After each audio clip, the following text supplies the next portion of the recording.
how do we see that AI can support the innovators, and can AI submit themselves ideas? So no, the AI does not submit any ideas themselves. It's really just a tool to amplify the individual, right? And so it's not coming up with ideas.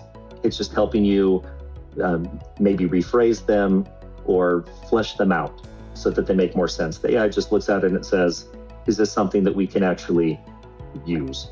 And in terms of how does it help the people, so you have both the submitter, so that's what I just addressed, right? It's just helping us put our thoughts together more clearly, but then it also helps on the back end with anybody in the innovation management team that has to sort through tens, hundreds, or even thousands of ideas that are submitted. And are there duplicates? Do they make sense? Can we group them together in themes?